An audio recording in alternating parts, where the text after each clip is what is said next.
बिस्मिल्लाहिर्रहमानिर्रहीम, अस्सलाम वालेकुम। Welcome to Smart Study computer science. Second year की कंप्यूटर स्टडीज़ की लेक्चर सीरीज़ में हमने चैप्टर नंबर 4 को स्टार्ट किया हुआ है। चैप्टर नंबर 4 के प्रीवियस टॉपिक्स में हम इंटेग्रिटी को पढ़ चुके हैं, प्रॉब्लम्स इन रिलेशन जो आ सकती हैं वो पढ़ चुके हैं। फर्स्ट नॉर्मल फॉर्म क्या है, फर्स्ट नॉर्मल फॉर्म को कैसे अचीव किया जाता है, फंक्शनल डिपेंडेंसी क्या है। अगर आपने मेरे प्रीवियस लेक्चर्स नहीं देखे तो आई सजेस्ट कि आप पहले वो लेक्चर देखें, फिर इस लेक्चर पे जो है वो मूव हो। हमने बात करनी है नॉर्मलाइजेशन में थर्ड नॉर्मल फॉर्म की। थर्ड नॉर्मल फॉर्म को समझने के लिए ज़रूरी है कि आपको पहले बेसिक नॉलेज हो ट्रांजिटिव डिपेंडेंसी का। ट्रांजिटिव डिपेंडेंसी क्या है, स्टार्ट करते हैं बिना वक्त ज़ाया किए। Transitive dependency is a type of functional dependency. जैसे पार्शियल डिपेंडेंसी भी फंक्शनल डिपेंडेंसी की एक टाइप थी, इसी तरह ट्रांजिटिव डिपेंडेंसी भी एक फंक्शनल डिपेंडेंसी होती है बिटवीन टू और मोर नॉन की एट्रीब्यूट।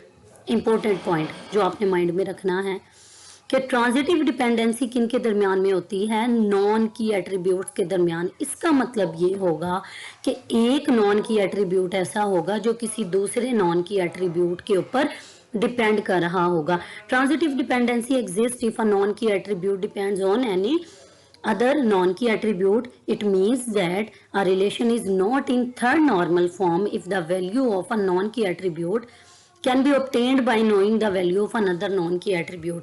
इस सारी की सारी डिस्कशन का निचोड़ जो है वो ये है जो मैं आपको दिखाने जा रही हूँ कि लेट्स से आपके पास जो है वो तीन जो है वो एंटिटीज हैं, ए, बी और सी।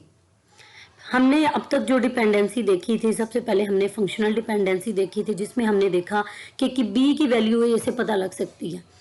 फिर हमने देखा कि बी एक ऐसा एट्रीब्यूट था, नॉन की एट्रीब्यूट था जो आपकी प्राइमरी की के पार्ट पे डिपेंड कर रहा था पार्शियल डिपेंडेंसी में। ट्रांजिटिव डिपेंडेंसी ये कहती है कि अब देखें बी डिपेंड कर रहा है ए पे और सी डिपेंड कर रहा है बी पे।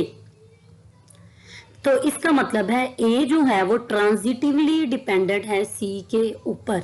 ऐसा नहीं होना चाहिए। यहाँ पे सी एक नॉन की एट्रीब्यूट है जो किसी दूसरे नॉन की एट्रीब्यूट के ऊपर जो है वो डिपेंड कर रहा है। एक और डायग्राम से देखते हैं जी, ट्रांजिटिव डिपेंडेंसी का क्या मतलब होता है।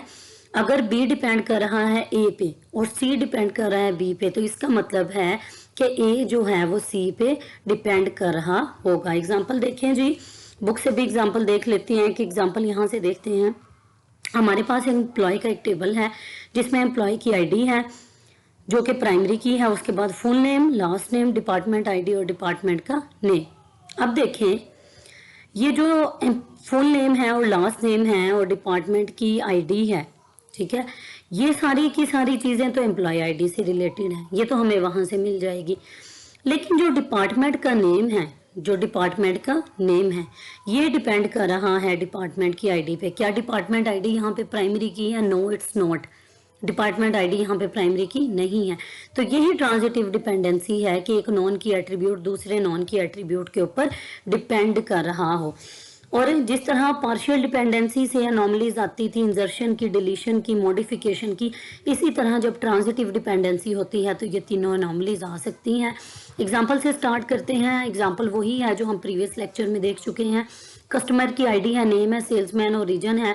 नेम और सेलमैन डिपेंड कर रहे हैं कस्टमर आईडी पे और रीजन डिपेंड कर रहा है सेलमैन के ऊपर कि किस रीजन में कौन सा सेलमैन असाइंड है। तो ये यहाँ पे ट्रांजिटिव डिपेंडेंसी है। अब एनोमलीज देखते हैं कैसे आएगी जी।